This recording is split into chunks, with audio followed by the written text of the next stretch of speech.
All right, so we actually have bettable win totals up at Caesars. The Green Bay Packers. Do you know what they are? I obviously just looked at them. I was going to tell you what they are. I mean, I don't know if they've changed. If you know what they are, we don't need to go through the rigmarole of you guessing it. But I think the Packers was 8.5. 7.5 under minus 130.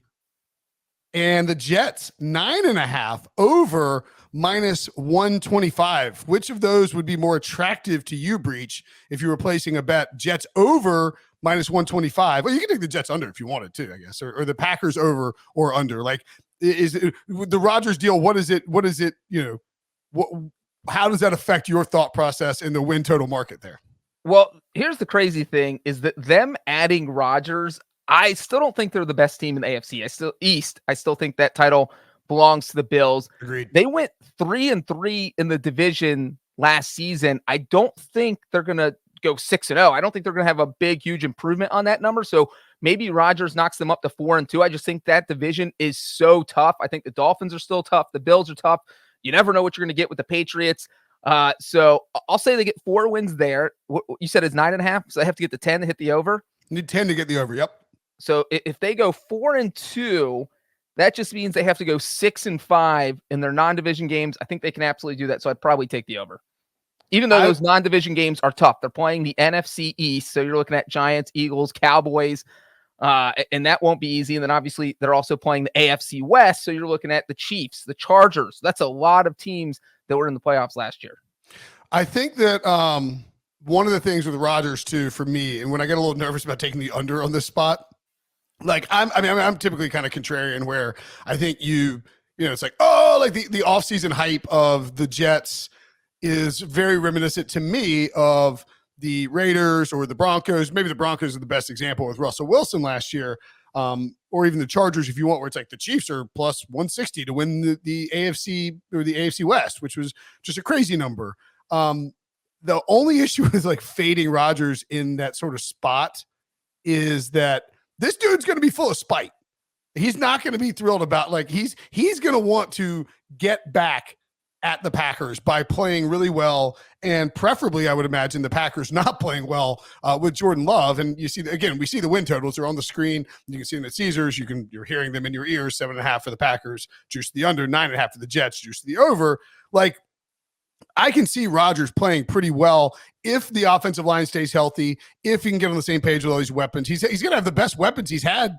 I mean, in totality, I mean, I don't want to like compare who the Jets have to like Devontae Adams, because I mean, obviously Adams better as an alpha, but like if the Jets add another receiver in this draft, you can make the case it'll be like one of the better overall, wide receiver weapons that Rodgers has had in a little while. Here's, I think, an interesting.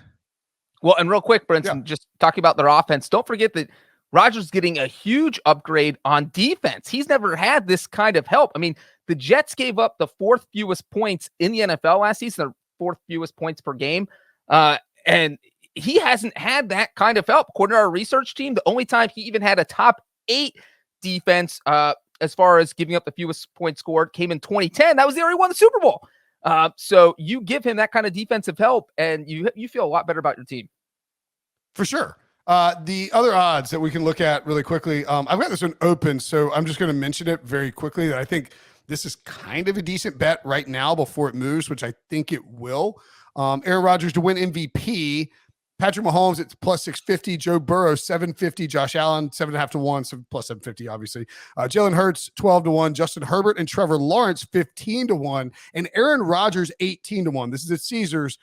Don't love anything under 20 to 1 when we're making these MVP bets, but you see the other guys on there. Scroll a little bit down, Billy. Tua Tagovailoa at 22 to 1. Like, relative to everyone else on that list, specifically Trevor Lawrence and Tua Tagovailoa, who are sandwiching Aaron Rodgers at 18 to 1 is a much better value. I would bet that number, I bet that Rodgers ends up creeping in between Jalen Hurts and Justin Herbert, and that Caesars has adjusted their win totals or previously adjusted their win totals, had previously adjusted some of the some of the numbers in terms of the division and the conference odds, and that maybe this one kind of snuck through. Again, you're not getting insane value but it's always possible that this drifts down a little bit. That wouldn't surprise me at all. Do you like Rodgers at 18-1 to win MVP this year?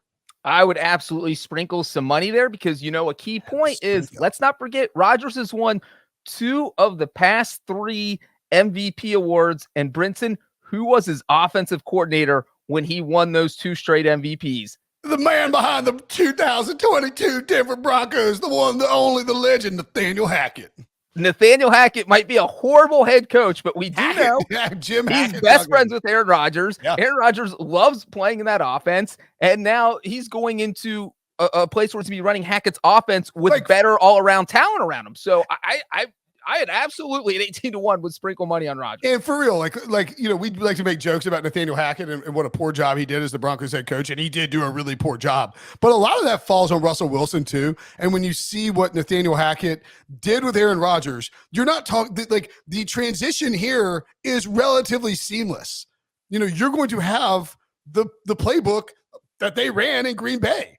The install is going to be harder for the running backs, for the linemen, for the wide receivers to get on the same page. But Rodgers, and I would bet, I would bet a lot actually that Rodgers shows up early. He shows up often, that he's really engaged in off-season training, that he's really engaged in working with some of the younger receivers, mini camps and stuff like that in a way that he was not last year with the Packers. It was partially for the reason why the Packers were ready to move on from him.